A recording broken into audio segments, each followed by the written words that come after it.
Hi there guys, Neil at italiaautos here. Welcome back to another video on my channel. Hopefully you're all doing well. Now, as you saw from the thumbnail, we have a very poorly GTV behind me. It has unfortunately been involved in an accident.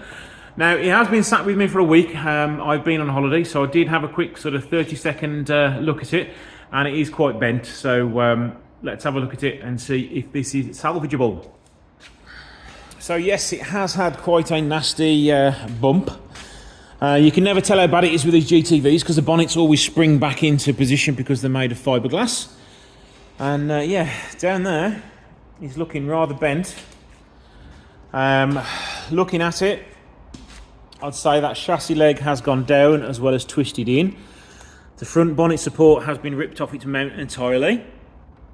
It's been crushed here as well, so that is also bent back. So this headlight, basically everything on the front end needs to come off so we can see how bad it is. So yes, it has had quite a big bump, but before we strip it down, let's talk about, is it worth saving? I mean, it's a £2,500 car, probably, something like that for retail, sort of selling privately or something like that. It's done 136,000 miles. When I started it up for the first time in a week, the radiator was noisy. But you know, somebody loves it. It's worth saving because it's another modern classic left on the road, and these GTVs are getting really rare now. So let's get it on the ramp, strip some off it, and see if we can see how much more damage has been caused to it.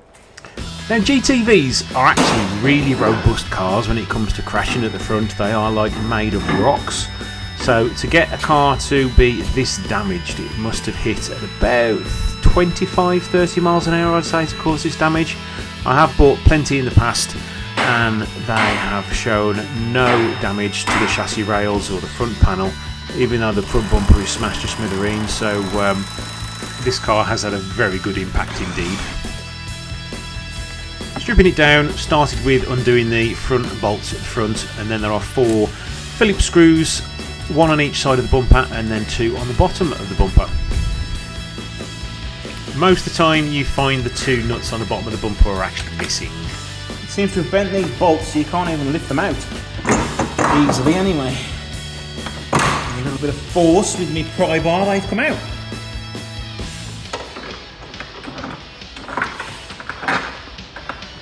And I was most surprised when I come to take these off and those 2 bolts were still there.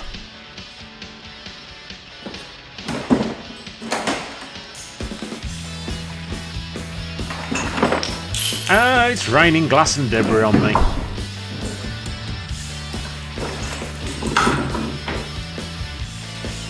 Look at all that glass on the floor there. Another fine mess which is going to take me days to clear up. We are going to have to repair this wiring here though, because I bet that's took a bit of a hammering there.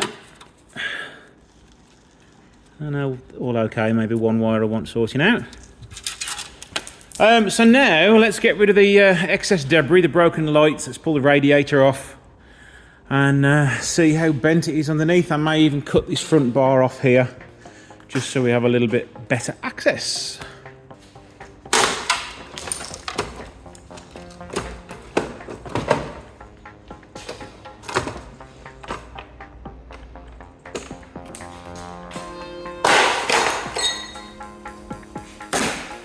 Yes, it looks like I'm being a little bit rough with these damaged parts. They are all going in the bin. They're all beyond repair. So nobody in the comments section tell me off saying you're not treating that car with respect.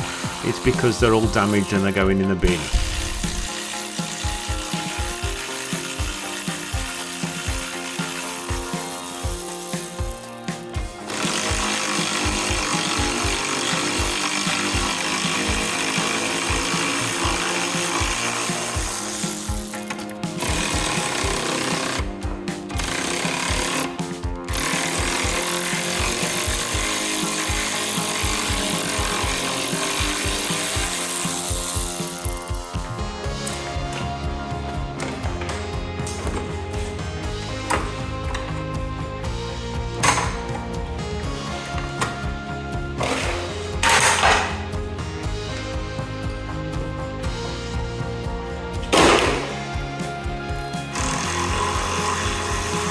So I had a well-deserved week off last week. Went to Montenegro, which is near Croatia.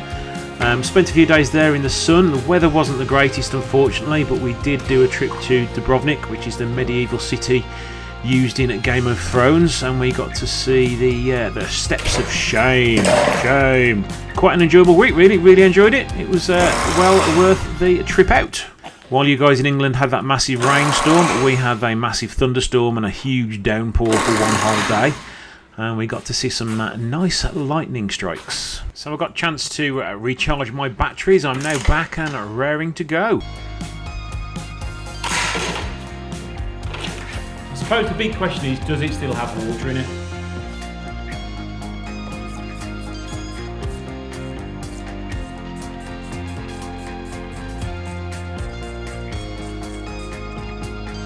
I think it does.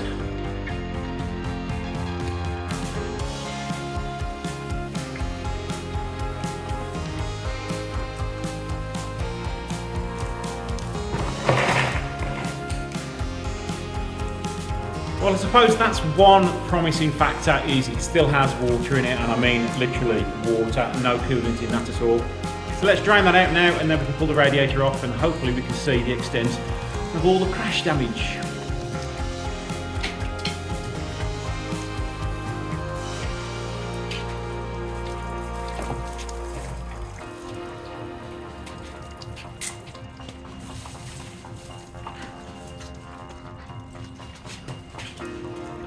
Well, it didn't have much water left in it, so it has definitely been leaking.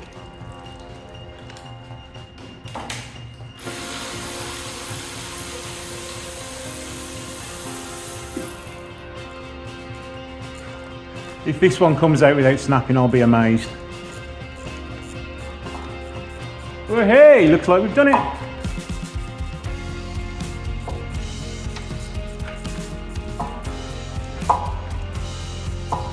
Now these normally weld themselves to the radiator, so they're normally very difficult to get out. And the other blessing with this one is that the AC isn't gassed up. It should just pop off now. There we go. One more rad hose to disconnect at the top, a few electrical connections on the radiator, and it should hopefully drop down now. So the radiator is no longer connected to the mount, so it should come out quite easy. We've just got one more hose here to undo, if I can get into it.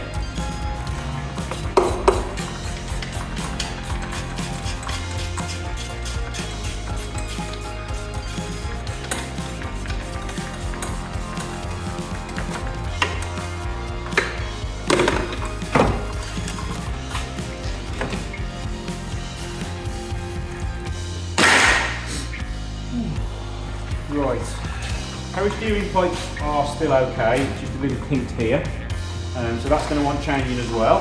Let's get the rest of this brad out.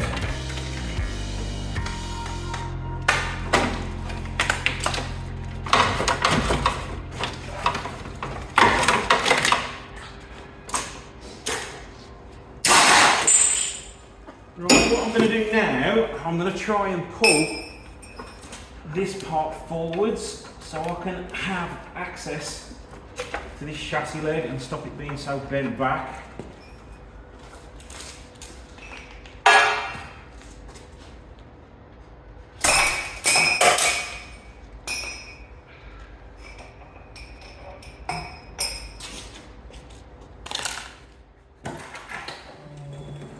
Didn't want to pull it too hard as it was on the ramp, and I didn't want to pull it off. And as you can see, yes, I was tugging on the bonnet cable a little bit there, but it was all perfectly fine. So it is still very bent. So the front support panel is pushed in because of the kink there, you know that. This part here is all twisted and bent down, so that means probably most of the chassis leg is bent down as well.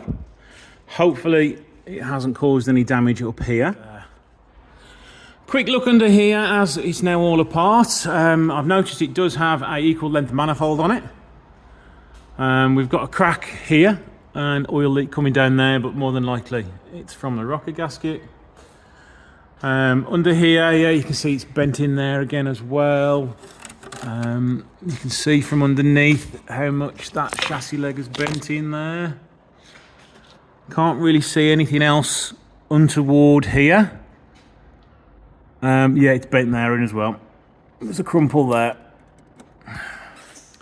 But underneath it, it's got a reasonably new performance exhaust on it and catalytic converter. It's all been undersealed. I can't see if it's been welded or not really. I'm not looking that deeply into it, to be honest. There's nothing else here which is telling me there's going to be anything else wrong with it. So it is purely just the front end that needs fixing. But the best case scenario is let's drill out the front panel along here. We're going to have to remove everything to do with the bonnet catches as well, and then hopefully this can be straightened out a little bit better. So what I'm going to have to do is finish the video here, because I need to show the customer my findings to see if he wants to get it repaired. It's a big job to repair it because of how bent that chassis leg is. If you'd have crashed it 2 more inches over, the damage would have been mainly to this centre panel here, and that would have meant it was a dead easy job to repair. But unfortunately, it has twisted that chassis leg quite badly. Yes, it is repairable, but it's going to cost quite a bit of money to repair this. So I'm going to have to end the video here so I can show the customer the video. You guys let me know in the comments below whether you think this should be fixed or not. I mean, at the end of the day, this is at most a £2.5–3 grand car, and it's going to cost at least 60% of that to get this repaired. So let me know in the comments below. Thanks for watching. Don't forget to like, share and subscribe, and I'll see you in the next one.